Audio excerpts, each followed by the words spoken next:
Tu as peut-être déjà rencontré ce type de personne.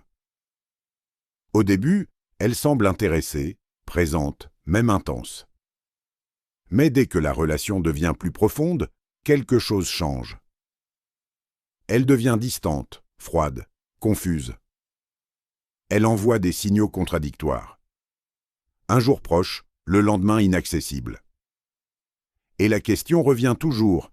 Pourquoi cette personne fuit-elle l'amour alors qu'elle semble en avoir besoin? La réponse est plus profonde qu'on le croit.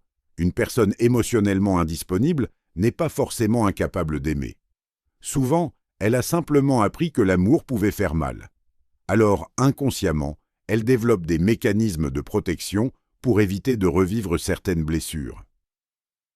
Selon Carl Jung, ce que nous refoulons dans l'inconscient finit par diriger notre comportement.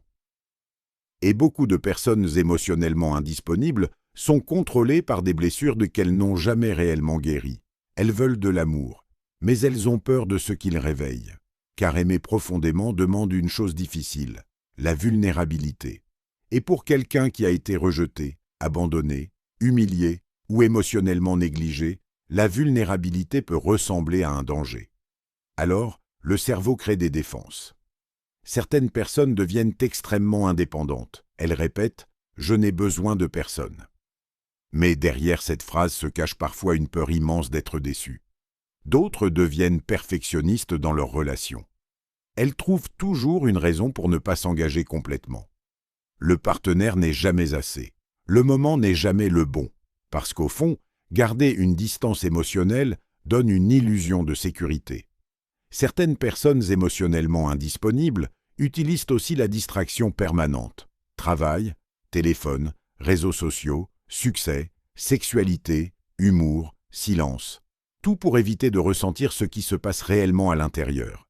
Parce que le vrai problème n'est pas l'absence d'émotions, c'est la peur des émotions, la peur d'être dépendant, la peur d'être abandonné, la peur d'être vu tel qu'on est réellement. Alors elles construisent une identité basée sur le contrôle émotionnel. Mais contrôler ces émotions ne signifie pas les guérir. Au contraire, plus une émotion est refoulée, plus elle agit dans l'ombre. C'est pour cela que certaines personnes deviennent froides après un moment d'intimité. Dès qu'un lien devient réel, leur système nerveux déclenche une alarme intérieure. Danger. Et sans même comprendre pourquoi, elles prennent de la distance. Elles mettent du temps à répondre. Elles deviennent moins affectueuses. Elles évitent les conversations profondes. Parfois, elles disparaissent complètement. Pas parce qu'elles ne ressentent rien, mais parce qu'elles ressentent trop.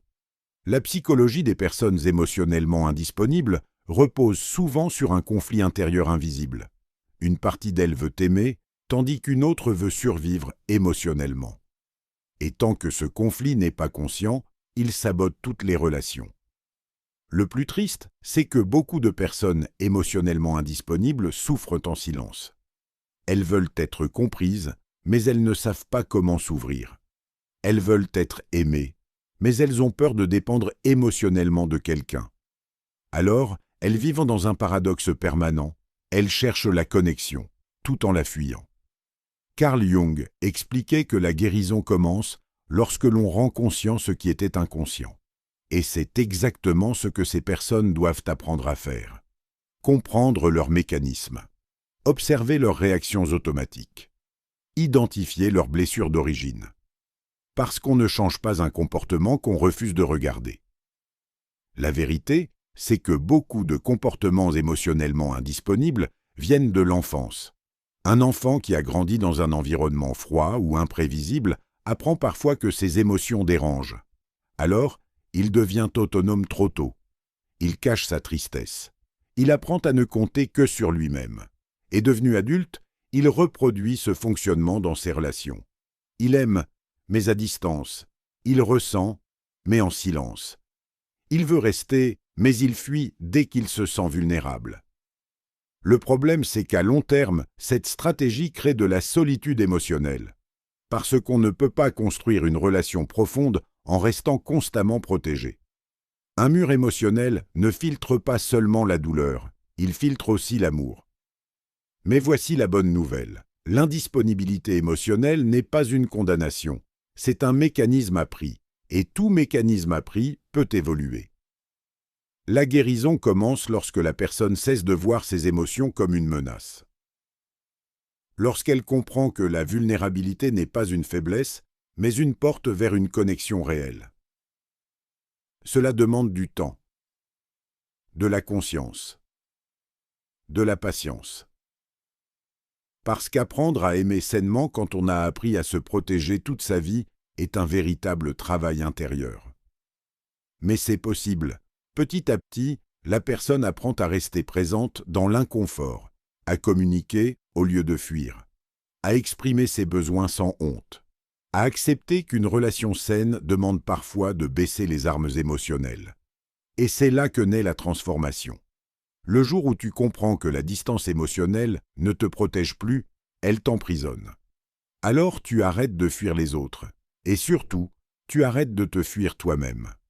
Parce qu'au fond, la vraie guérison n'est pas seulement d'apprendre à aimer quelqu'un, c'est d'apprendre à ne plus avoir peur d'être aimé.